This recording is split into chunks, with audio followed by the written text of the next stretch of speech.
Let's mic आज का अखबार। नमस्कार, लेट्स माइक में आपका स्वागत है। आज का अखबार के साथ मैं राखी जैन।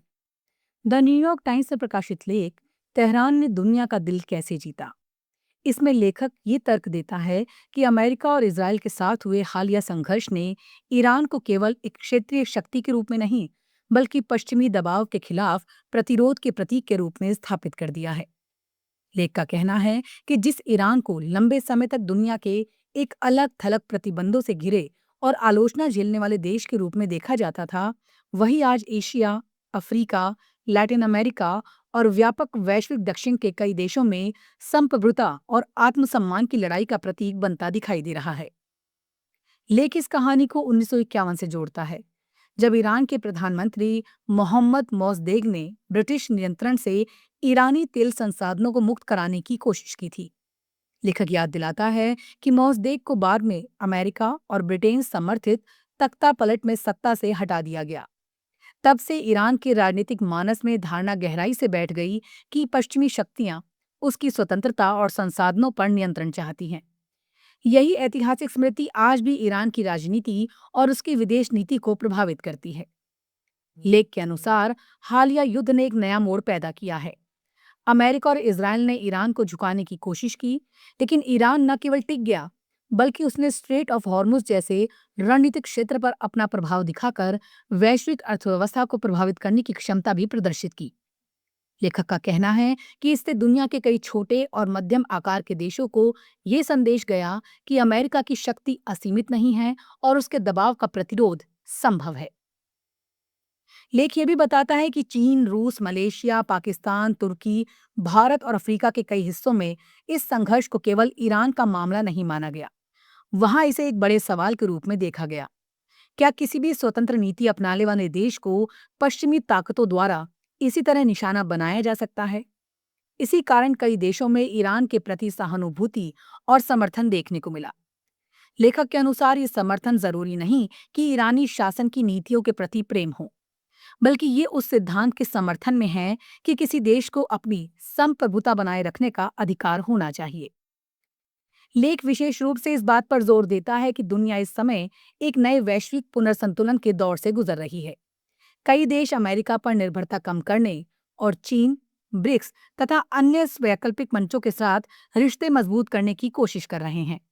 ऐसे माहौल में ईरान का संघर्ष उन देशों के लिए उदाहरण बन गया है जो अपनी विदेश नीति और आर्थिक भविष्य को अधिक स्वतंत्र बनाना चाहते हैं।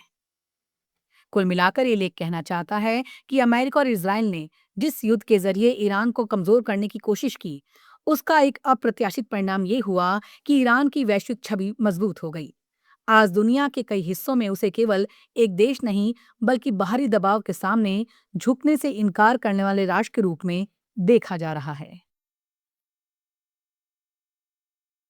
द गार्जियन में प्रकाशित संपादकीय बिग टेक पर नियंत्रण, बच्चों की सुरक्षा को लेकर ब्रिटेन का नया और सख्त रुख, देर से ही सही लेकिन जरूरी कदम।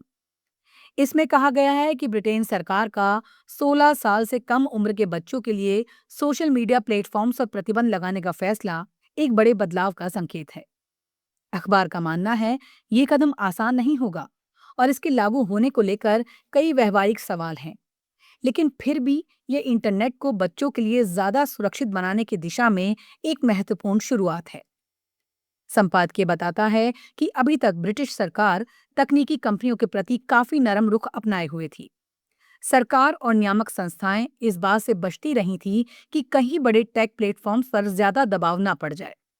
लेकिन अब सरकार ने स्वीकार करना शुरू किया है कि बच्चों के मानसिक स्वास्थ्य, उनकी नींद, पढ़ाई, सामाजिक जीवन और सुरक्षा पर सोशल मीडिया का असर केवल अनुचित कंटेंट तक सीमित नहीं है। ऑनलाइन बुलिंग, यौन शोषण, अजनबियों से संपर्क, एआई चैटबॉट्स का गलत इस्तेमाल और स्क्रीन पर अत्यधिक समय बिताना भी गंभीर चिंताएं हैं। लेख में यह भी स्वीकार किया गया है कि उम्र की पुष्टि जैसी व्यवस्थाओं से निजता और डेटा सुरक्षा को लेकर नए सवाल खड़े होंगे। कई लोगों को डर है कि बच्चों की सुरक्षा के नाम पर वयस्कों की निजी जानकारी भी खतरे में पड़ सकती है। कुछ विशेषज्ञों का मानना है कि केवल बच्चों को सोशल मीडिया से दूर रखना पर्याप्त नहीं होगा, बल्कि उन एल्गोरिदम पर भी नियंत्रण होना चाहिए जो लोगों को घंटों तक स्क्रीन से चिपकाए रखते हैं और हानिकारक सामग्री को बढ़ावा देते हैं। कुल मिलाकर ये संपादकीय कहता है कि सोशल मीडिया प्रतिबंध का मॉडल पूरी तरह सही है या नहीं, इस पर बहस हो सकती है, लेकिन बच्चों की सुरक्षा को लेकर सरकार का सक्रिय होना और बिग टेक की शक्ति को चुनौती देना एक जरूरी और स्वागत योग्य कदम है। द गार्जियन के अनुसार अगर इस प्रक्रिया को सही तरीके से लागू किया गया तो ये केवल बच्चों के लिए ही नहीं बल्कि सभी लोगों के लिए एक बेहतर और अधिक जिम्मेदार इंटरनेट की दिशा में पहला बड़ा कदम साबित हो सकता है। अल जजीरा में प्रकाशित लेख, जब इजराइल बेलगाम हो जाए तो मध्य पूर्व में शांति संभव नहीं। इसमें लेखक का तर्क है कि आज मध्य पूर्व में जो अस्थिरता और संघर्ष दिखाई दे रहा है उसके पीछे केवल इजराइल की नीतियां ही नहीं बल्कि अमेरिका का दशकों से मिला बिना शर्त समर्थन भी बड़ी वजह है। लेख कहता है कि अमेरिका ने पहले इजराइल और अरब देशों के बीच शांति समझौते कराने में भूमिका निभाई थी, लेकिन अब वो इजराइल को क्षेत्रीय प्रभुत्व स्थापित करने की खुली छूट देता दिखाई देता है। लेख में इजराइल की राजनीति के दो रास्तों का जिक्र किया गया है। पहला रास्ता ताकत, सैन्य दबदबे और आक्रामकता का है, जिसे जायोनी विचारक जीव जाबोंस्की और बाद में बेंजामिन नेतन्याहू जैसे नेताओं ने आगे बढ़ाया। दूसरा रास्ता शांति के जरिए अस्तित्व का था, जिसके तहत मिस्र और जॉर्डन के साथ समझौते हुए और भूमि के बदले शांति का सिद्धांत सामने आया। लेखक का कहना है कि 1990 के दशक के बाद इजराइल धीरे धीरे फिर से सैन्य शक्ति और दबाव की नीति की ओर लौट गया और आज वही सोच सबसे आक्रामक रूप में दिखाई दे रही है। लेख के अनुसार अरब देशों ने इसके विपरीत कई बार समझौते और शांति के प्रस्ताव दिए। 2002 की अरब शांति पहल इसका उदाहरण थी, जिसमें 1967 के बाद अब कब्जाए गए क्षेत्र को लौटाने के बदले इजराइल को पूरे क्षेत्र में मान्यता और शांति देने की बात कही गई थी, लेकिन इजराइल ने इन प्रस्तावों को गंभीरता से नहीं लिया। लेखक का मानना है कि अमेरिका ने भी कभी इजराइल पर दबाव नहीं डाला कि वो इस दिशा में आगे बढ़े। लेख में डोनाल्ड ट्रंप की नीतियों की विशेष आलोचना की गई है। लेखक का कहना है कि अब्राहम समझौतों के जरिए ट्रंप प्रशासन ने फिलिस्तीनी मुद्दे को पीछे धकेलने की कोशिश की और भूमि के बदले शांति की जगह युद्ध नहीं होगा तो वही शांति है जैसी सोच को बढ़ावा दिया। लेखक के मुताबिक अमेरिका ने इजराइल को लेबनान, सीरिया, ईरान और अन्य देशों के खिलाफ सैन्य कार्रवाइयों की छूट देकर पूरे क्षेत्र को और अस्थिर बना दिया है। आगे लेख कहता है कि ईरान के साथ हालिया संघर्ष और क्षेत्र में बढ़ते तनाव ने अरब देशों और वैश्विक दक्षिण के कई देशों को इस सोचने पर मजबूर कर दिया है कि अमेरिका अब निष्पक्ष मध्यस्थ नहीं रह गया है। लेखक का मानना है कि अगर अमेरिका लगातार इजराइल के हर कदम का समर्थन करता रहेगा तो वो धीरे धीरे पूरे क्षेत्र में अपना प्रभाव खो सकता है, खासकर ऐसे समय में जब दुनिया बहुध्रुवीय व्यवस्था की ओर बढ़ रही है।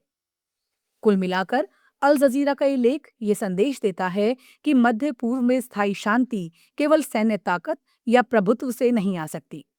लेखक के अनुसार जब तक इजराइल फिलिस्तीनी प्रश्न के न्यायपूर्ण समाधान और पड़ोसी देशों के साथ बराबरी पे आधारित संबंधों की ओर नहीं लौटता और जब तक अमेरिका उसे बिना शर्त समर्थन देता रहता है, तब तक क्षेत्र में शांति की उम्मीद अधूरी ही रहेगी। लेख का निष्कर्ष है कि अमेरिका के सामने अब विकल्प साफ है, या तो वो इजराइल को वास्तविक शांति प्रक्रिया की ओर धकेले या फिर मध्य पूर्व में अपने प्रभाव और विश्वसनीयता को लगातार कमजोर होते देखे। आज का अखबार में फिलहाल इतना ही। जुड़े रहिए लेट्स माइक के साथ। नमस्कार। Marketing strategies, corporate stories, brand building ideas, marketing case studies और इनोवेशन एक अलग पर्सपेक्टिव से जो आपने कभी नहीं सुना होगा। Let's mic more than radio लेकर आ रहे हैं एक ऐसा ही unique show for all marketing aspirants, professionals, startups and entrepreneurs every Saturday at 11 a.m. The Marketing Show with Dr. Shekhar Trivedi, streaming exclusively on Let's Mic app and YouTube channel. इसे radio पे सुनने के लिए download करें Let's Mic app और visit www.letsmic.com. Let's Mic अब खबरें radio app पे। ये है मोर दैन रेडियो।